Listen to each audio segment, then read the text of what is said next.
Hello students, आज की class में हम देखेंगे बॉन्ड पैरामीटर्स। तो बॉन्ड पैरामीटर्स क्या होते हैं? ऐसे पैरामीटर्स जिनकी हेल्प से हमें बॉन्ड के बारे में कंप्लीट इन्फॉर्मेशन मिलती है। कि ऐसे पैरामीटर्स जिनका यूज करके हम किसी भी केमिकल बॉन्ड को कम्प्लीटली डिफाइन कर सकते हैं, उनको बोलते हैं बॉन्ड पैरामीटर्स। अब बॉन्ड पैरामीटर्स क्या क्या होते हैं? बॉन्ड लेंथ हो गया, बॉन्ड एनर्जी हो गई, बॉन्ड एंगल्स हो गए, ये सब बॉन्ड पैरामीटर्स के भी एग्जाम्पल्स हैं। तो अभी सबसे पहले बॉन्ड पैरामीटर हम देखेंगे बॉन्ड लेंथ। बॉन्ड लेंथ क्या होता है? बॉन्ड लेंथ क्या होता है कि किसी भी कोवलेंट कंपाउंड के अंदर जो दो बॉन्डेड एटम है उनके न्यूक्लियस की बीच में जो डिस्टेंस होती है वही हमारी बॉन्ड लेंथ होती है। तो बॉन्ड लेंथ को डिफाइन कैसे करेंगे? It is the average equilibrium distance between the center of nuclei of two bonded atom in a molecule। कि हमारे पास ये एक एटम A है, ये एक दूसरा एटम B है। जैसे ये कोई एटम A है, ये कोई एटम B है। अब इस एटम का जो न्यूक्लियस होगा, ये न्यूक्लियस इसका है, ये न्यूक्लियस इस दूसरे B एटम का है। तो इन न्यूक्लियस के सेंटर से दूसरे वाले न्यूक्लियस के सेंटर तक जो डिस्टेंस होगी उस डिस्टेंस को हम बोलेंगे बॉन्ड लेंथ। और बॉन्ड लेंथ जनरली किसके इक्वल होती है?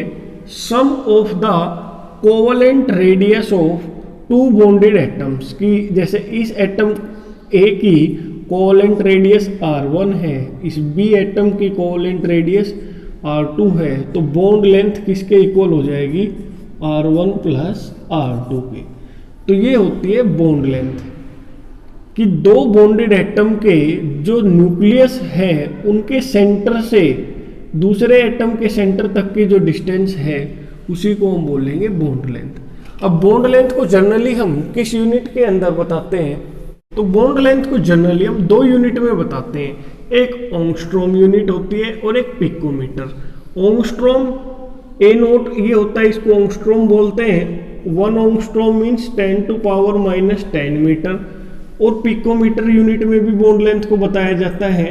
तो bond length 1 picometre is equal to 10⁻12 metre. तो ये कुछ यूनिट्स है बॉन्ड लेंथ को जिसमें मेजर किया जाता है। अब मेजरमेंट होता कैसे है बॉन्ड लेंथ का? हम लेबोरेटरी में बॉन्ड लेंथ का कैसे पता लगाते हैं कि किसी भी बॉन्डेड एटम्स के जो बॉन्ड लेंथ है वो कितनी है? एक्सपेरिमेंटली इसको कैसे पता लगाया जाता है? तो जनरली हम ये तीन मेथड यूज करते हैं। एक होता है हमारा रोटेशनल और माइक्रोवेव स्पेक्ट्रोस्कोपी। ये हायर क्लासेज में हम स्पेक्ट्रोस्कोपी के बारे में डिस्कस करते हैं। तो रोटेशनल स्पेक्ट्रोस्कोपी या इसी का दूसरा नाम होता है माइक्रोवेव स्पेक्ट्रोस्कोपी। इसका यूज करके हम बॉन्ड लेंथ का पता लगा सकते हैं। एक्सरे डिफ्रैक्शन, सॉलिड कंपाउंड के लिए एक्सरे डिफ्रैक्शन का यूज करके हम बॉन्ड लेंथ का पता लगा सकते हैं, या फिर इलेक्ट्रॉन डिफ्रैक्शन टेक्निक का यूज करके हम बॉन्ड लेंथ का पता लगा सकते हैं। तो ये तीन मेथड्स हम जनरली यूज करते हैं for the determination of a bond length. इसके बाद अभी हम कुछ फैक्टर्स देखते हैं जिनके ऊपर बॉन्ड लेंथ डिपेंड करती है। Factors affecting the bond length की। ऐसे कौन कौन से फैक्टर हैं जो बॉन्ड लेंथ को इफेक्ट करते हैं? तो सबसे पहला फैक्टर है atomic size. More is the size of the atoms, more is the bond length.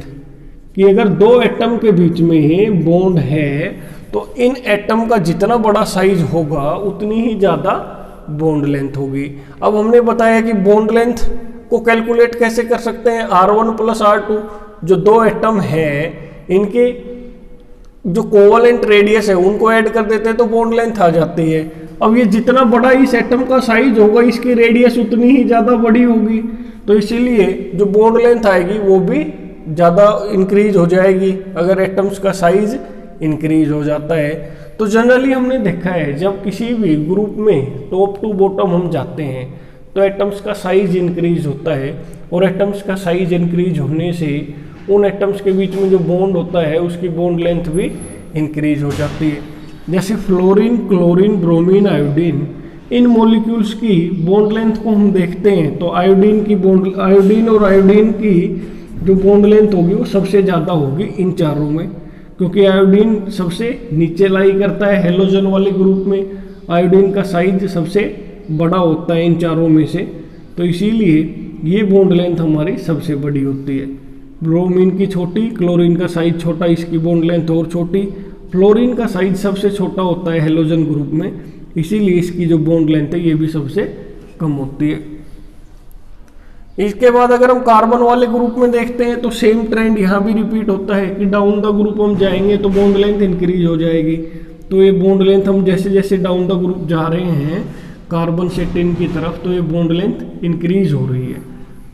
इसके बाद जो नेक्स्ट फैक्टर है वो है electronegativity difference of the bonded atom, कि अगर हमारे दो एटम के बीच में बॉन्ड बना हुआ है, एक एटम ए और एक एटम बी, अगर इन दोनों एटम के बीच में ये जो बॉन्ड है इसकी बॉन्ड लेंथ इस चीज के ऊपर भी डिपेंड करती है कि इस ए और बी एटम की इलेक्ट्रोनेगेटिविटी का डिफरेंस कितना है। ए और बी एटम के अंदर अगर इलेक्ट्रोनेगेटिविटी का डिफरेंस काफी ज्यादा होगा तो बॉन्ड लेंथ हमारी स्मॉल होगी।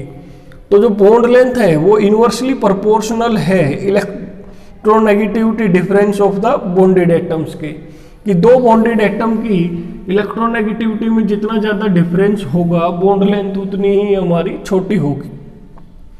अब यहाँ पे एग्जांपल देख लेते हैं हम। ये हाइड्रोजन आयोडाइड है, hydrogen bromide, hydrogen chloride, hydrogen fluoride. तो यहाँ पे हाइड्रोजन और आयोडीन की इलेक्ट्रोनेगेटिविटी में डिफरेंस देखते हैं हम।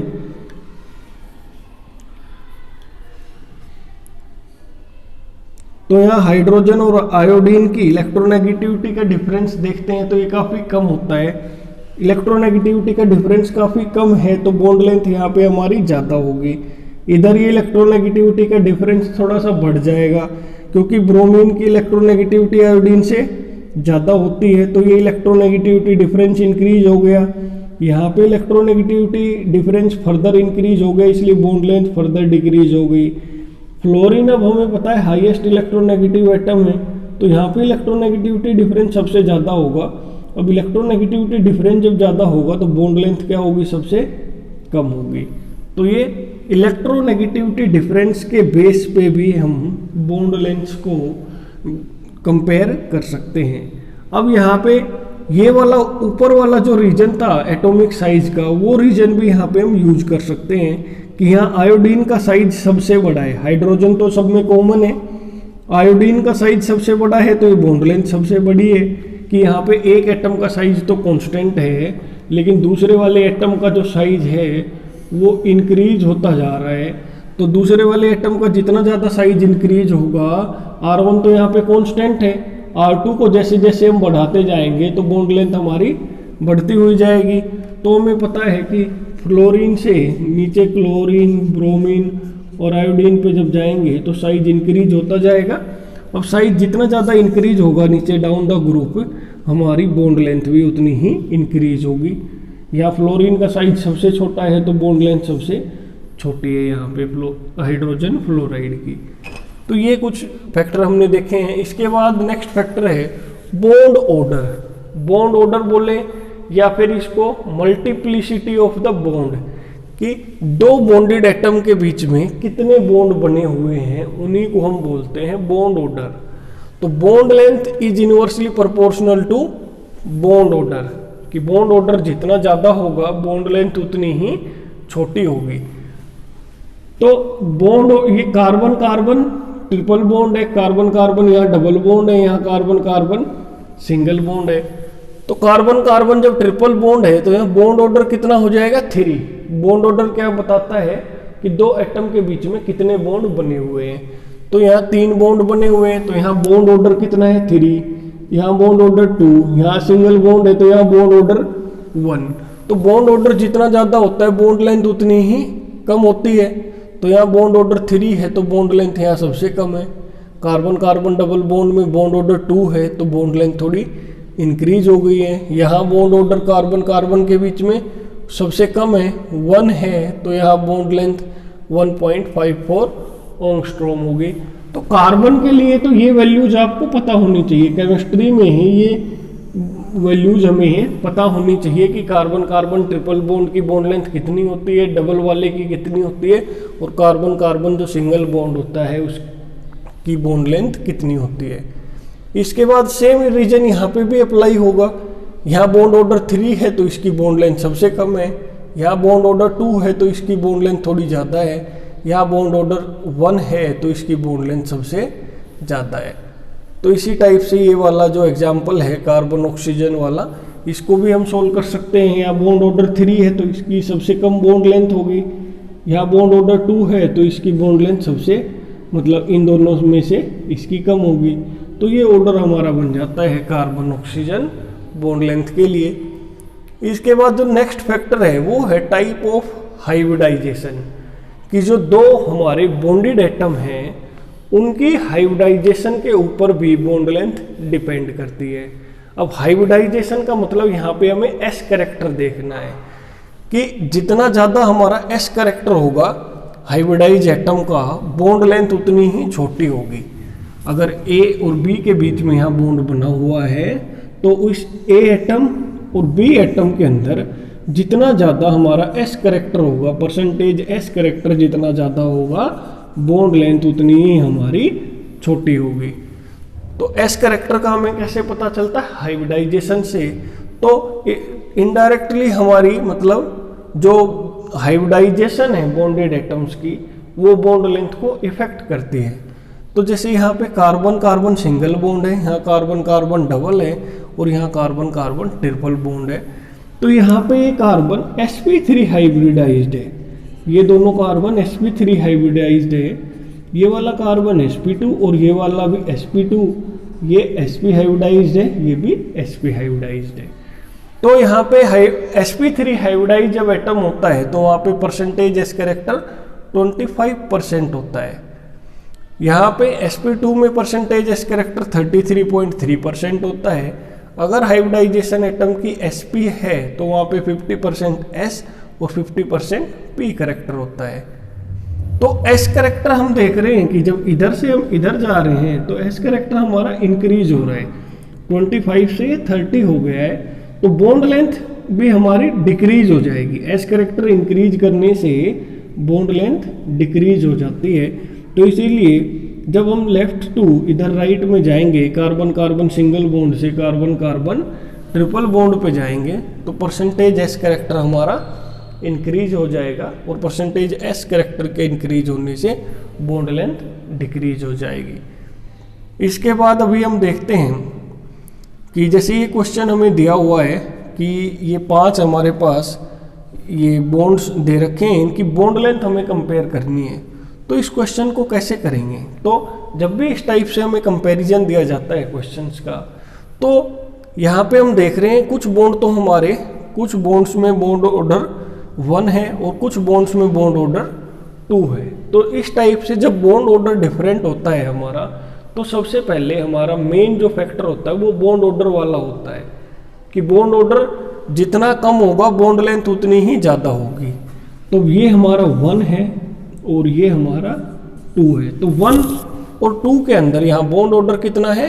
1 है। यहाँ कार्बन कार्बन सिंगल बॉन्ड है, यहाँ कार्बन कार्बन कार्बन नाइट्रोजन, यहाँ पे भी सिंगल बॉन्ड है। तो यहाँ बॉन्ड ऑर्डर 1 है, बाकी सभी के अंदर ये बॉन्ड ऑर्डर हमारे कितने हैं?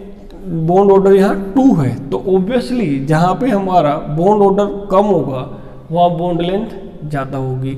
अब इस वाले को हम देखते हैं, कार्बन कार्बन सिंगल बॉन्ड और कार्बन नाइट्रोजन सिंगल बॉन्ड।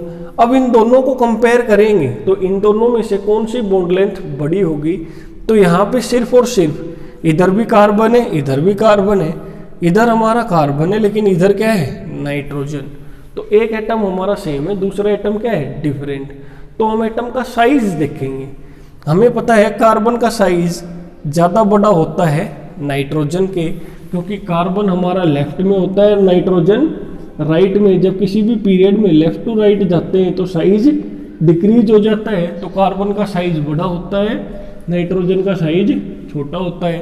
तो इसीलिए carbon carbon single bond length ज़्यादा बड़ी होगी as compare to carbon nitrogen single bond. इसके बाद अब ये 3 बच गए हमारे, इन तीनों के अंदर बॉन्ड ऑर्डर सेम है। बॉन्ड ऑर्डर सेम है तो साइज ऑफ द एटम देखेंगे। तो अब हमें पता है इधर तीनों में तो कार्बन है, इधर कार्बन है, नाइट्रोजन है और ऑक्सीजन है। कार्बन, नाइट्रोजन और ऑक्सीजन, इनके एटम के साइज देखें तो कार्बन का सबसे बड़ा और ऑक्सीजन का सबसे छोटा। तो इसीलिए यहाँ पे ये बॉन्ड लेंथ हमारी कार्बन कार्बन डबल बॉन्ड की ज़्यादा होगी, फिर कार्बन डबल बॉन्ड नाइट्रोजन की, क्योंकि नाइट्रोजन एटम का साइज छोटा होता है कार्बन से। फिर इसके बाद कार्बन डबल बॉन्ड ऑक्सीजन की बॉन्ड लेंथ सबसे कम होगी, क्योंकि ऑक्सीजन वाले का साइज सबसे कम होता है। तो इस टाइप से हम, जब हमें कुछ बॉन्ड्स दे रखे हैं और उनको बॉन्ड लेंथ की ऑर्डर में हमें अरेंज करना है, तो इस टाइप से हमें क्वेश्चन को अप्रोच करना है। सबसे पहले बॉन्ड का ऑर्डर देखना होता है, जितना ज़्यादा बॉन्ड ऑर्डर होगा बॉन्ड लेंथ उतनी ही छोटी होगी। उसके बाद जितने भी बॉन्ड्स जिनका बॉन्ड ऑर्डर सेम है उनको एटॉमिक साइज के बेस पे हम अरेंज कर लेंगे।